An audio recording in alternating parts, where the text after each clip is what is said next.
Une source a dévoilé que Gu Kailai aurait conclu un accord avec les autorités chinoises qui ne ferait pas appel de sa sentence de la peine de mort avec sursis. De nombreux internautes soupçonnent que Nen Hae-wood a été tué pour d'autres raisons. Selon les commentateurs, il y a bien d'autres crimes choquants cachés derrière le procès de Gu Kailai. Le jour même où le verdict de Gu Kailai a été prononcé, le site internet chinois Caijing a publié, en tant que focus du jour, une série de photos intitulées « Gu Kailai ne fera pas appel de son premier verdict de la peine de mort avec sursis » et « Docteur la mort et son usine de cadavres ». La façon dont les photos ont été présentées ferait illusion du lien entre le cas de Gu Kailai et le trafic des cadavres qui ont eu lieu à Dalian. Hua Po, analyse des affaires courantes basée à Pékin, a indiqué que les autorités chinoises ne toucheraient rien quant aux détails cachés du cas de Gu Kailai, à savoir les prélèvements d'organes des pratiquants de Falun Gong vivants et le trafic de cadavres.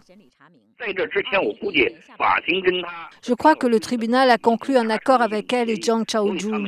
Ils ne feront pas appel car ils ont connu leur sentence avant qu'elle ne soit prononcée au tribunal.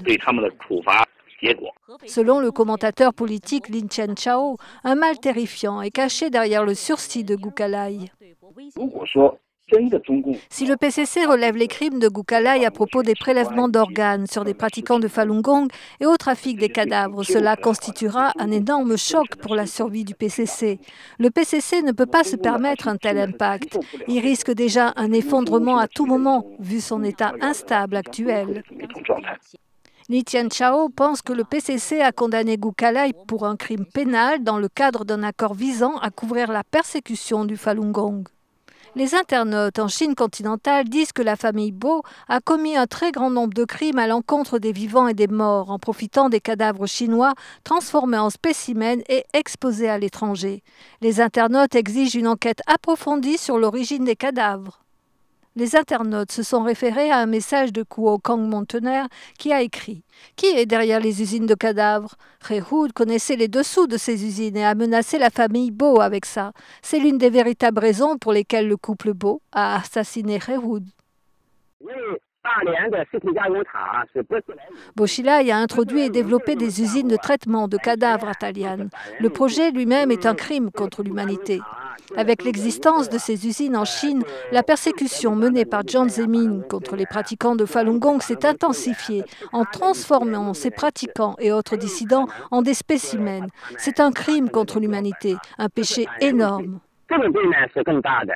Pour la première fois, le rapport sur les droits de l'homme 2011, publié en mai par le département d'État américain, révèle qu'il a été rapporté que le PCC a effectué des prélèvements d'organes sur des pratiquants de Falun Gong. Lors d'un rassemblement en juillet dernier devant le Capitole à Washington, D.C., de nombreux membres du Congrès américain et des représentants des organisations non gouvernementales ont condamné les prélèvements d'organes comme un mal jamais vu sur cette planète. Nouvelle NTD.